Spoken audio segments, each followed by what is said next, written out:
Hello, savvy listeners. I am excited you are taking the time to invest in yourself today. Savvy, the business podcast, will show you how your daily habits can create your own platform.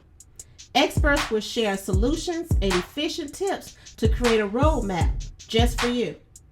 One thing that can make this happen: change your habits, change your success. Welcome to Savvy, the business podcast.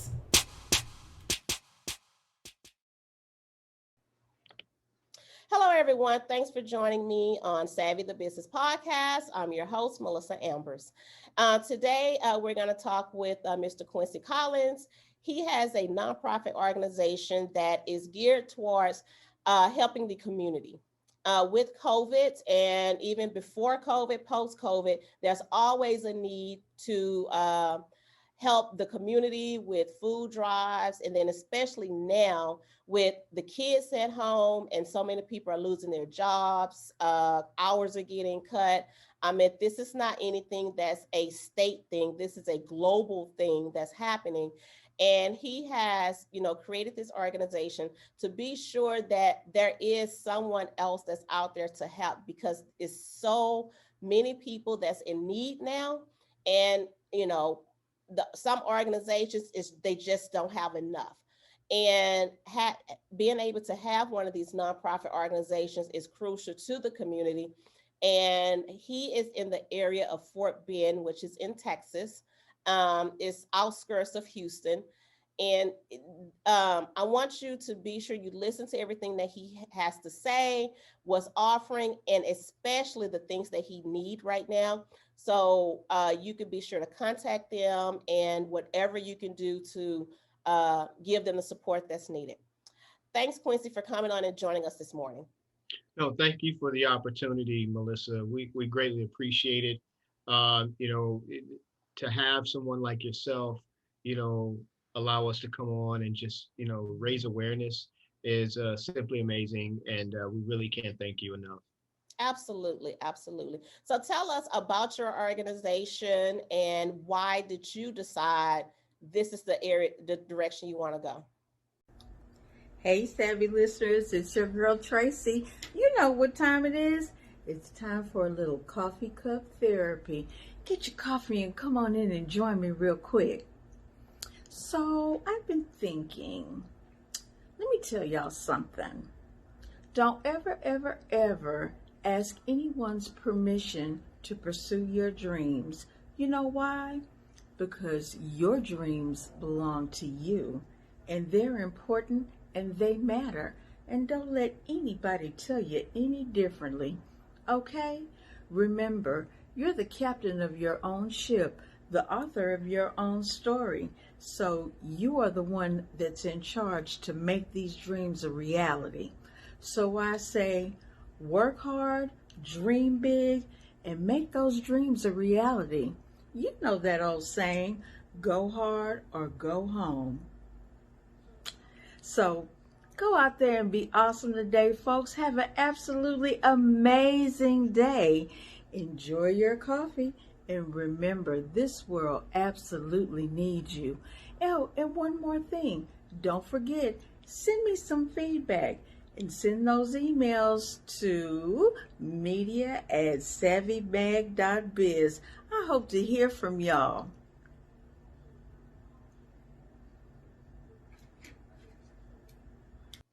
So, Families Helping Families is a 7-year-old organization. And what we do is that we provide families with a week's worth of groceries. So when people think about a week's worth of groceries, it's kind of similar to, what you would go to the grocery store for. But the week's worth of groceries that we provide are strategic. So it's breakfast, lunch, and dinner for 7 days. And the food that is selected, we try our best to design the food packages to allow the food items to stretch even further based on the number of families that are in the home. So it's basically breakfast, lunch, and dinner, and Thanksgiving dinner that's being provided to the families. And so, like you said, we started in 2013 with one family. there was a family that I heard about where their house burned down. And, they were asking for different items. And, all of the items that they were asking for were like clothes, toys for the kids, things of that nature. And I said, I would really like to contribute food. So I asked all of my friends, I said, hey, can we make a contribution, to this family just to provide, breakfast, lunch, and excuse me, like groceries for them. They said, sure. So next thing you know, I raised $800 and I went to Sam's and we loaded up a truckload of food and delivered it to that family. From that day, I realized that, there's an opportunity here for us to make a difference and a huge impact. So the following year, we delivered to 26 families. The next year, we did 50 families. Fourth year, we, stepped out on faith and we did 100 families. The following year, it was 150. Last year was 200. And now we're setting our sights on 300 families. Wow. And that's how it got, how it got, how the company or the organization has grown. But the way we got, the idea came from my grandparents. As a kid growing up, I remember growing up in the heart of Third Ward, my grandparents would, on Fridays, they would make these massive pots of beef stew. And on Saturday mornings, they would go out into the streets or downtown area, primarily under the Uvalde Expressway, and they would feed families, or feed the homeless. And, they did that for several months during during the winter months. And that's just something that I wanted to continue, doing, just to allow their legacy of service to the community to continue. So that's basically where the concept came from. And, it's just grown to where we are right now. What can the community do to help you with your mission?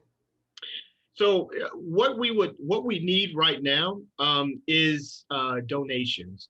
We're halfway to the point where we're meeting our target, but we're looking for those that would be more than happy to provide, or sponsor a family. So it's $150 to sponsor a family with a week's worth of groceries. And, if you were to take a look at all of the groceries that these families are going to receive, you would be amazed at how we were able to compile and put, the packages together like we've done.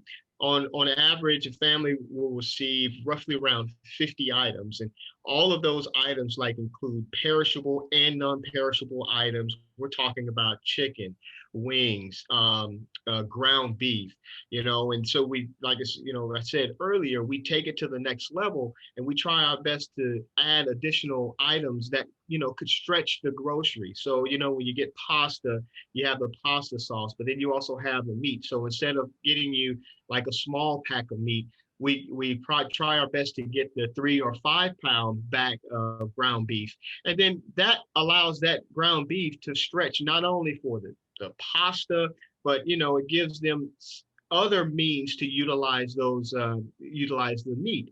So that's basically in a nutshell where we're really need the community's help right now. From a volunteer perspective, due to COVID, it's one of the situations where the city of Sugar Land has put in a mandate that we have to minimize the number of volunteers. And so basically what we've done this year is that well, I'll put it to you this way: we normally would go out and deliver to the families. So that has been the thing that we've done for years, for the last 6 years. But due to COVID, we decided that we're going to have the families come to us. And so that's going to happen on Saturday, November 21st, from 8 o'clock to 2 at Smart Financial Center in Sugar Land. So in essence, what we'll be doing is that we had to minimize the number of volunteers just to meet the requirements for the city of Sugarland, and just make sure that everyone was practicing COVID, the basic COVID restriction rules that have been put in place by the governor of Texas. So that's, in a nutshell, is what we're really needing at the moment, and it's primarily donations. Wow. Okay. So with donations, like I said, there's a lot of organizations out there now, and a lot of people that's truly trying to do some good with their community. And because it's never been before where so many families are in need of not only food but shelter. And Absolutely. it's just, I mean, COVID has just done a lot to a lot of people. um and then you have some that's never had to do a food drive before. They've never had to get in line for food before, because they've been okay. But this year has just been horrible for a lot of people. You are And you're absolutely right. Yeah. yeah, I mean, there's so many out there. And um, what do you say to some people that that's been in that position where I've never had to get in line before? Now I have to get food, and they may go once or twice, but they don't want to keep going because they may feel, I don't want to say guilty, but may feel a sense of, well, somebody else may be in more need than me, or we could scrape and get by, let somebody else, go. What do you say to someone that's in that mindset? So I'll tell them this, that we all experience tough times. Everyone has had their fair share. So don't allow that, or the feeling of having to get in line, be something that stops you from putting food on the table. Hey, listen, I'll tell you, just from seeing it firsthand with families. At the end of the day, the team and I, there's no judgment zone. No one is looking at what type of car you drive, or how you look. That's not our job. The main focus for us is to make sure that at the end of the day, that you and your family have food on the table to provide the necessary nutrients that's needed to, for them to survive. And at the end of the day, that's what we're really, really focused on. So, don't, I just tell anybody, please don't have the mindset that, you don't want to be embarrassed or anything like that because of, just jumping, getting into a line. That don't allow that to be the reason why you don't do it. Okay. The families that are coming in, I'll put it to you this way: there have been families that have been on the list of 1 year, and the next year, because of what the team has provided for them, or we provided groceries that year, well, they ended up getting back on their feet and they became donors. So just think of it in that nature, right? Where you right now you're at a pivotal point. You're at a crossroad. You're looking to figure out which way your family needs to go, right? And I tell people all the time, Melissa, the first thing that I tell them is this. I said, look, these families have a lot of things on their mind. Number one, they have to deal with rent, mortgage, car payments, loss of job, dealing with, a sick family member. You have all of these different elements that are going on that could potentially be creating, a stressful situation, someone dealing with depression and things of that nature. And our goal is just to strike one of the things off of your list. And if that one thing can be food, that's one less thing that family has to worry about, right? And at least gives the family an opportunity to sit at the table and have a discussion, right? and there's no one sitting at the table trying to figure out who's going to get this portion and who's going to get that portion. Well, this provides an opportunity for everybody to enjoy themselves, eat, have a good time. And then just maybe by sitting at that table, it'll allow you to figure out the strategies and the plans that you need to put in place to get your family to the next level. Okay, with your organization, do you only look for financial donors to purchase food, or do you offer any other type of assistance to families? So our main focus is food. So we only provide a week's worth of groceries to families. Sometimes we run into situations where the families need more than that. And I'll put that information out, and in hopes that somebody would be willing to help. But our main focus is really food and making sure that the families are taken care of. And there are other organizations out there that focus on other areas other than food. But our goal is to make sure that we stay focused on, what our game plan is and what we plan to do, and that's basically provide food for families. Okay. What information can you offer for someone that may be watching this video and they're okay on food, but they may need help with clothes, childcare, or shoes, or anything like that?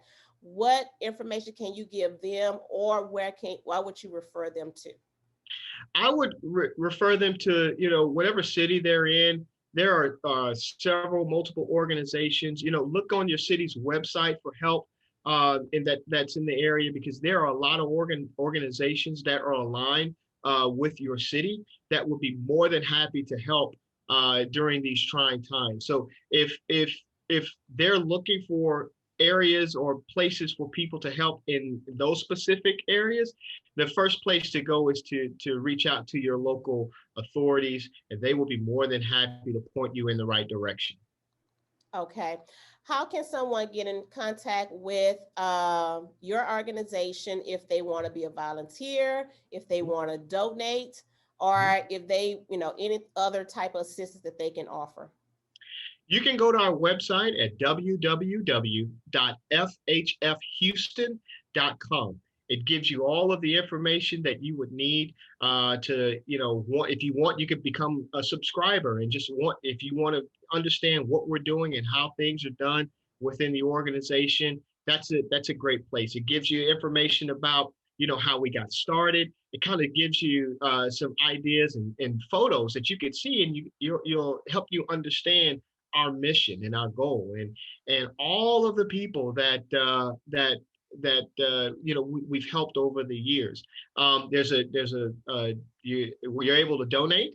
There's a donate button there. So it just gives you an opportunity just to see what we're doing, and we're all trying to make a difference within our communities, and we're just trying to take a small stab at that. And I think that's the way we tackle hunger, not only in Houston and in surrounding areas, but all over the country, one step at a time. And we could tackle hunger and make sure that kids don't go to sleep at night hungry. Wow. Thank you so much for coming on and talking about, helping families. And, of course, the title of the organization reflects that. So thanks again for coming on. And we will be sure that all of our platforms have this video on there, and that we can do our part in trying to push, and hopefully you can get the funds and everything that you need to make this a success. Thank you very much, Melissa. We greatly appreciate it. It's awesome and amazing that you're doing this for us. We don't take it for granted, and we look forward to joining you to give you some updates on how things went, and to show everyone that the good that we're doing in the community. Thank you all very much, and we greatly appreciate it. Thank you. Take care.